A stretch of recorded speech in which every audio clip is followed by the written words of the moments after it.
రోజే మాఘ పౌర్ణమి. కలియుగ ప్రత్యక్ష దైవమైన శ్రీనివాసునికి ఇష్టమైన రోజైన శనివారంతో కలిసి వచ్చిన రోజు. మరి ఇటువంటి మహిమాన్వితమైన రోజున ఈ శనివారం సాయంత్రం భక్తి శ్రద్ధలతో కనులు మూసుకొని మీరు మీ కోరికను మనసులోనే తలుచుకొని ఈ శనివార వ్రత కథను ఎవరైతే వింటారో వారికి సకల సౌఖ్యాలు కలుగుతాయి. వారు ఆశించిన అభీష్టాలు నెరవేరి సంపదలతో భోగభాగ్యాలతో తులతూగుతారు. ఈ శనివార వ్రత కథను యథాతథంగా ఎటువంటి మార్పులు చేర్పులు లేకుండా నేను మీకు అందిస్తూ ఉన్నాను. అందువలన మీకు ఈ కథా శ్రవణ ఫలితం సంపూర్ణంగా కలిగి మీ కోరికలు తప్పకుండా నెరవేరుతాయి. శనివార వ్రత కథ. ఒకానొక కాలమున మహర్షి నారదుడు బ్రహ్మదేవుని వద్దకు వెళ్ళి, ఓ బ్రహ్మదేవ, ఇది కలియుగము కదా. ఈ కలియుగమున శ్రీమన్నారాయణుడైన శ్రీ మహావిష్ణువును పూజించుట ఎట్లు? అసలు ఆయన ఉనికి ఎక్కడ? సర్వదేవతా స్వరూపుడైన ఆ భగవానుని నివాస స్థలము ఎచ్చట తెలుపవలసినదిగా కోరుతున్నాను అని వేడగా, దానికి బ్రహ్మదేవుడు నారదముని అడిగిన అంశమును సావధానముగా విన్నవాడై, నీ సంశయమును తీర్చుకొనుటకై అడిగినదే అయినను అది లోక శ్రేయోదాయకమై ఉన్నది కనుక నేను వివరముగా చెబుతున్నాను, వినుము. ఈ కలియుగమున శ్రీ మహావిష్ణుమూర్తి తిరుపతి కొండపై శ్రీ వెంకటేశ్వర స్వామి రూపమున విరాజిల్లుచూ ఉన్నాడు. అచ్చట నుండి భక్తుల సర్వ విధములైన కోరికలను తీర్చుచూ ఉన్నాడు. ఆయనను ఆరాధించు వారికి సూర్యతేజ పుంజములకు చీకట్లు పటాపంచలు అగునట్లు సర్వ పాపములు దూరమై సుఖములు కలుగును. ఇది ముమ్మాటికి యథార్థము. ఆ శ్రీహరి వెంకటేశ్వర స్వామిగా యుండు శేషాద్రిపైనున్న చెట్లన్నీ కల్పవృక్షముల వంటివి. అందలి శిలలు మనులుగా భాషించుచూ ఉన్నవి. అచ్చటి ప్రాణులు అన్నీ దేవతలే. ఇంతకు మించి శేషాద్రి గొప్పతనమును మాటలతో కొనియాడగలమా? ఆ వెంకటేశ్వరుని సేవించిన దరిద్రుడు ధనవంతుడు అగుచున్నాడు. మూగవాడు గనుక శ్రీనివాసుని పూజించిన అతనికి మాట్లాడుట వచ్చి తీరును. కుంటివారు ఆ స్వామివారిని పూజించినచో కుంటితనము పోయి చకచకా నడవగలుగుదురు.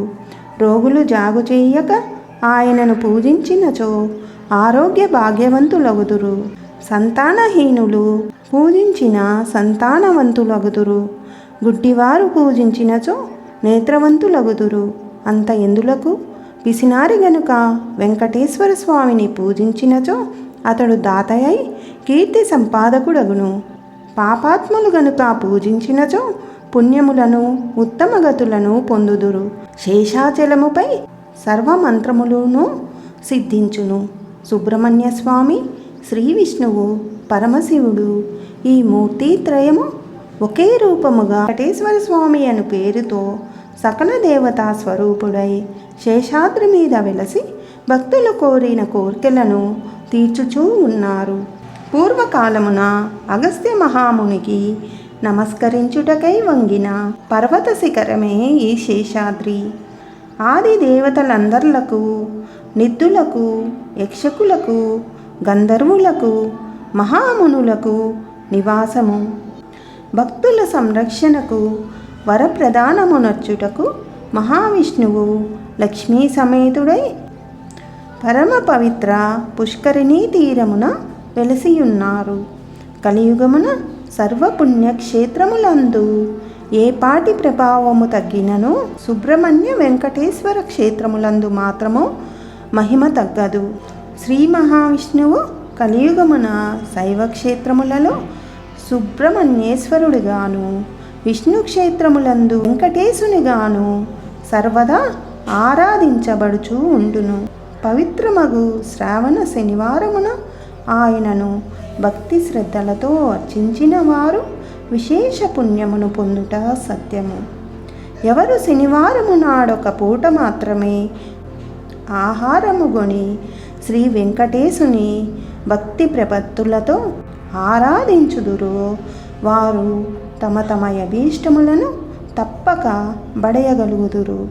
వెంకటాద్రిని ఉన్న పాపనాశన తీర్థము, కటాహ తీర్థము, పాండవ తీర్థము, కపిల తీర్థము, వరాహ తీర్థము, జాబాలి తీర్థము, పుష్కరిణీ తీర్థము, తుంబుర తీర్థము, కాయ రసాయన తీర్థము మున్నగు సర్వతీర్థములను స్నాన పునీతులై స్వామిని భక్తి ప్రపత్తులతో ఆరాధించిన అట్టి వారికి భూప్రదక్షిణ చేసిన పుణ్యఫలమే గాక ఆ సేతు హిమాచల పర్వత పుణ్యక్షేత్ర దర్శనా ఫలమును లభించును. భృగు మహర్షి గొప్ప తపస్శాలి. ఆయన పాదమున 3వ నేత్రము గలవాడు. దానిని చూచుకొని గర్వితుడై విర్రవీగసాగెను. ఇట్లుండ మహర్షులు ఒక మహాయజ్ఞమును తలపెట్టి త్రిమూర్తులలో శాంతగుణం ఎక్కువగా గలవారికి యజ్ఞఫల ప్రదానము చేయదలిచిరి. కాన ఆ ముగ్గురిలో ఎవరు సాత్వికులో తేల్చుటకు భృగువు బయలుదేరినాడు. తొలుత బ్రహ్మ వద్దకు వెళ్ళెను. ఒక ఆసనమున కూర్చుండెను. తన అనుమతి లేకనే భృగువు కూర్చుండెనని బ్రహ్మ కోపము తెచ్చుకొనెను. అంతేకాదు, భృగువుతో ఎంతకునూ మాట్లాడనే లేదు. భృగువునకు కోపము వచ్చి, ఓరి దాత, నీవే సృష్టికర్తవని అహంభావము కలిగి ఉన్నావు. నన్ను గణించలేదు గనుక నీకు భూలోకమున పూజలు, పునస్కారములు, దేవాలయములు ఉండవు అని శపించినాడు. తరువాత శివలోకమునకు వెడలెను. పరమేశ్వరుడు పార్వతితో ప్రమదగణముతో నృత్యపరవశుడై ఉండి భృగు మహర్షి రాకను గమనించనే లేదు. ఋషి కోపముంది, మహేశ్వర, మహామునినైన నన్ను నీవు గౌరవించలేదు కావున మా లోకమున నిన్నెవరునూ విగ్రహ రూపమున పూజించకుందురుగాక, లింగాకార సమర్చన మాత్రమే చేయుదురుగాక అని శపించెను.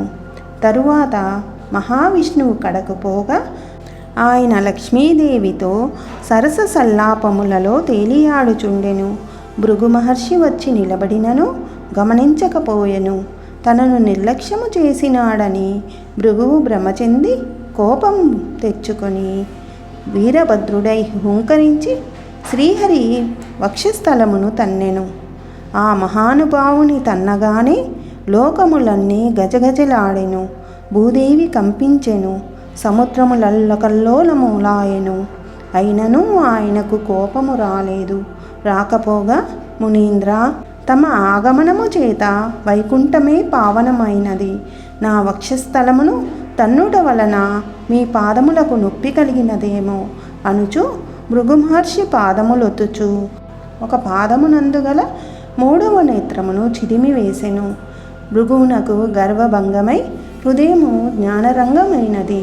అంతట నా ఋషి శ్రీహరితో, పురాణ పురుష, కలియుగమున మానవులు పాపాత్ములై సంచరించుచు నానావిధ కష్టములు పొందుచున్నారు. కావున భూలోకమున ధర్మస్థాపనకు, ప్రజల కష్టములు తీర్చుటకు నీవే అవతారమెత్తవలెను అని వచించి భూలోకమునకేగి ఘంటాపదముగా త్రిమూర్తులలో పరమ సాత్వికుడు మహావిష్ణువే అని తెలుపగా,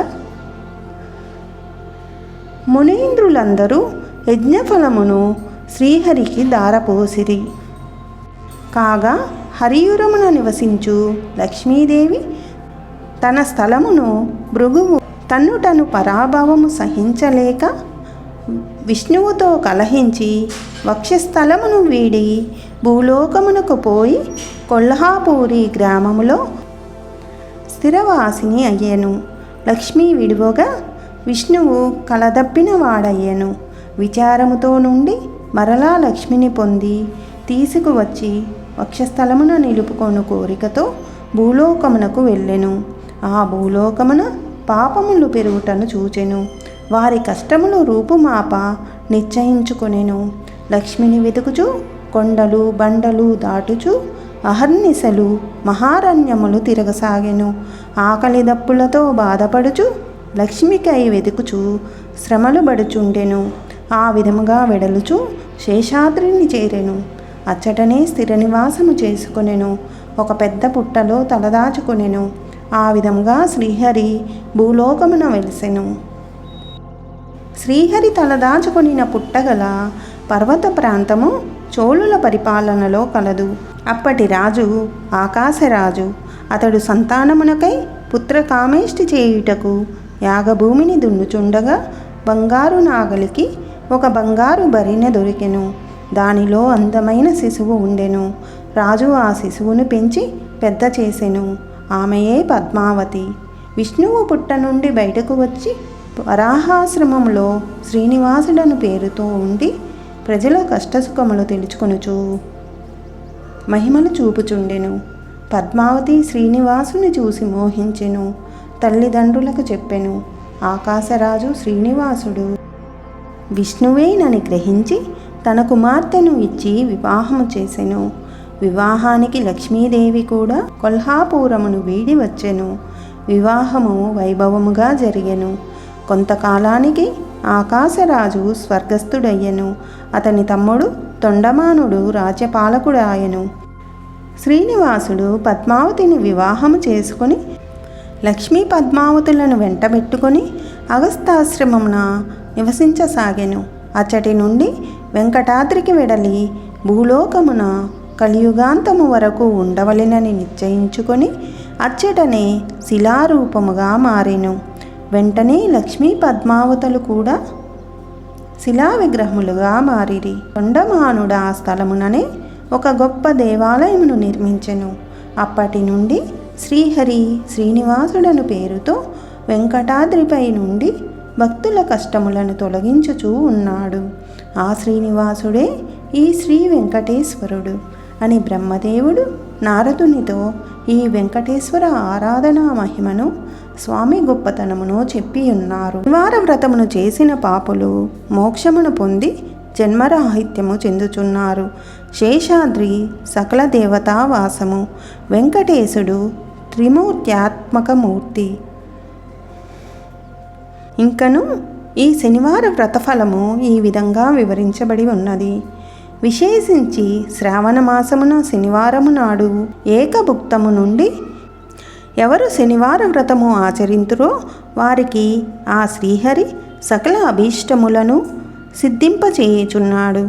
శ్రావణ శనివారమున శ్రీ వెంకటేశుని పూజించినచో సకల దేవతలను పూజించిన ఫలము సిద్ధించును. శనివార వ్రతమును భక్తితో ఆచరించు వారికి సకల కష్టములను తొలుగును. ఒక్క శ్రావణ శనివారమే కాక ఏ శనివారమందైనా ఈ వ్రతమును ఆచరించిన వారు సమస్త కష్టములు తొలగి సకల సంపదలతో భోగభాగ్యాలతో యుందురు.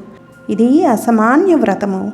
సామాన్యులు ధనవంతులు అను భేదము లేక ఎల్లరునూ ఈ వ్రతము చేసి మోక్షమును పొందురుగాక.